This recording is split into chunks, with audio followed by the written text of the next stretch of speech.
Well, the NFL draft is always great for talking points. One thing that was said by Louis Riddick during the draft, he said it's an unbelievable work by Kirby Smart that the staff down there, talking about in Athens, to get those guys and develop them to the point where they have a real significant value for themselves. That's unbelievable. You just have to tip your cap to what's going on in that program. And I'm recording this while the draft is still going on. But Georgia's already had 9 guys selected so far. There's a few picks remaining, but that's going to be almost 25 guys in a matter of 2 drafts. You wonder how you win the national championship, and just one national championship, let alone two. You have 25 guys that play in your program that go in a 2-year period. I mean, this image here really sums up what Georgia's been working with. And these guys, 2 of them are playing in the same team, which are the Eagles or the Eagles. The other guy was a #1 overall draft pick playing for the Jags. Poor. I feel bad for him. But anyways, with the Jags, there's nothing you can do about it. That's why they're winning. They're getting players and developing. Jordan Davis was 100% development, period. And I think the other thing that we're learning from this draft in a major way is that sticking around matters. And, Keely's on the cover of this, of Dogstruction, and Keely is awesome. I got nothing bad to say about Keely Ringo, but I think, for whatever reason, and I'm not smart enough to know the reason why, it might have benefited him for coming back, which is hard for me to say. I did not at all think that would be the case. But what's happening here, and Louis Riddick is a television personality. That's what he does. He's paid to talk. Same here. But he's right. I mean, he's pointing out, he's saying out loud what is going on at Georgia. It's not a secret. They are getting the best players they can possibly get, and they are developing them. And that is leading to hoisting trophies. Um, I don't think it's at all out of the question that they can win the national championship this coming season. The schedule sets up to where, I don't know that they should be undefeated, but they're going to have a really good crack at 12-0. I mean, the Tennessee game is on the road. They got to play out Auburn. Hugh Freeze is probably the only person in the history of the world that's gone back-to-back games scoring 40 points or more against Georgia, or at least, a Kirby Smart defense. So, there's something to be said for that. I mean, one of those, the context of that, though, is that one of those was, Georgia in 2016, a brand new program, and one of them was Alabama in 2015. Not exactly the same thing. So those two things might not be the same thing at all. I mean, those were different situations. I mean, that was a very good Alabama team. Obviously, they won the national championship, but it's unbelievable work by Kirby Smart and that staff down there to get these guys and develop them. He said this after Robert Beal went. And if you don't know the story of Robert Beal, it's a pretty, it's not dissimilar from Stetson Bennett's. The difference is he didn't leave, and he very seriously considered leaving. Because I'm going to tell y'all right now, there was time when it didn't look like Robert Beal was going to play at Georgia. I mean, that didn't look like it was going to be something that was going to happen. And then, here we are. What are we? However many years later, 2, 3 years later, probably 2020, it did not look like Robert Beal was going to play very much coming in that season. This guy, he just got drafted 173 overall, by the Niners. He had a 4.48 40-yard dash. He came in at 6'4", 247.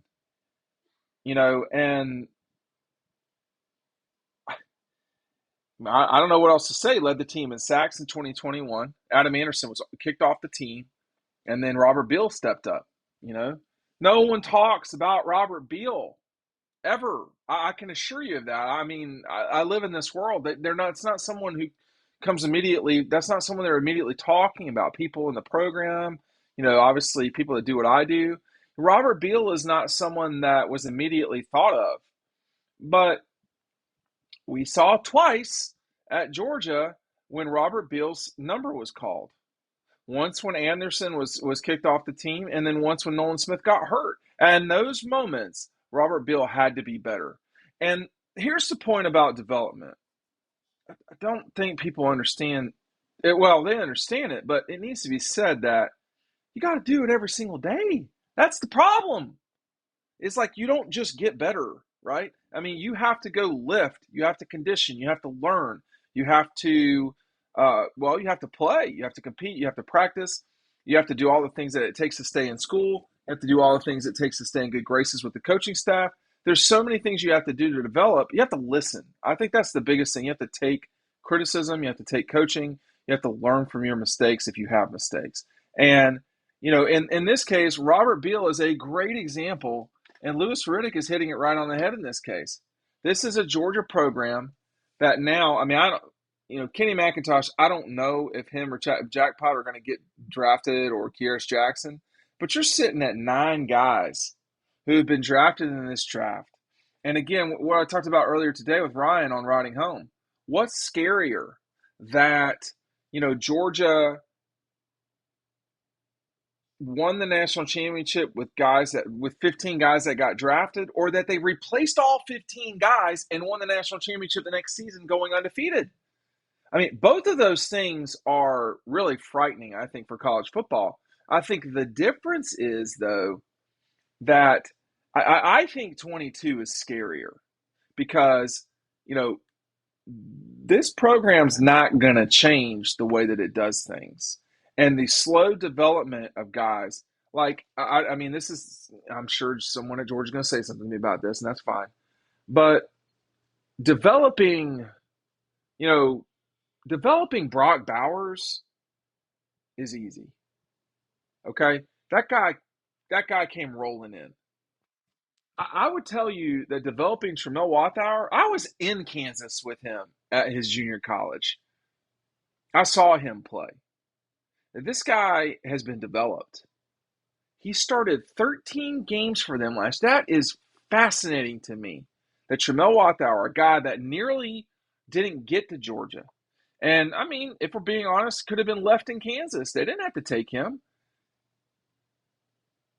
That guy being a major contributor and probably getting drafted next year in the 6th, 7th round, 5th round, whatever, that speaks to what happens here. Devontae Wyatt, Tramel Wathauer, Jordan Davis for sure.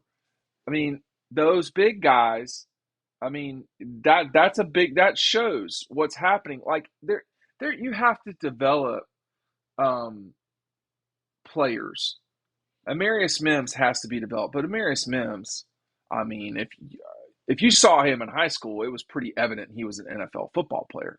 But where are you going, right? And I mean, there are some things, of course, you can control everything, but like Darnell can't control that his knee was messed up, and that's why he fell, right? I mean, so you can't control certain things, but you can control a lot. And if you're doing the same thing in terms of development, and what the same thing is not, that's the wrong way to put it. If you are trying to achieve a goal of working a little bit every single day to get where you got to go, then, that's success. Jack Waters, who played at Ole Miss, was my high school basketball coach at Tucker High School, the legendary coach, right? He said, if we get better by that much every single day, just the width of that sheet of paper, not the width, but the height, I guess, of that sheet of paper, we're going somewhere. And those guys at Georgia, that's happening all the time, and there's constant competition. Nolan Smith was the number 1 player in college in recruiting. He was a guy that everyone thought would be a star. He's a first-round draft pick. Owen Pappoe was in the same universe as him in terms of recruiting prognostications. Owen Pappoe did not go in the first round. I can't tell you when he went, but it was not close to the first round. Now, that's one example. That's not how this works. You don't just, Owen went 168. Zach Evans has not gone. I don't know if Zach Evans is going to get drafted. Has Brent Cox been drafted? Some of it's not coincidence. Some of it's not coincidence. Now, that's why I wonder what's going on with Barry Alexander in terms of, why are you going? What does that? I don't care, bro. I do not care. It makes no difference to me who plays at Georgia. That's not my job. It doesn't matter to me who stays, goes, whatever. My job, I've been covering this thing for a quarter century almost. My job is to talk about it. My job is to write about it. My job is to give insights and insider takes on these things. I don't care what guys do. It is strange to me that you would go away from a program that so obviously is, recruiting and developing guys. Yeah, I mean, Ladd McConkey. Ladd McConkey is going to get drafted. Ladd McConkey is going to get drafted. Nobody thought that would happen with him coming out of high school. He redshirted at Georgia the first year. Ladd McConkey, where is he over here? Ladd McConkey, is in there with Kendall Milton and Edwards class.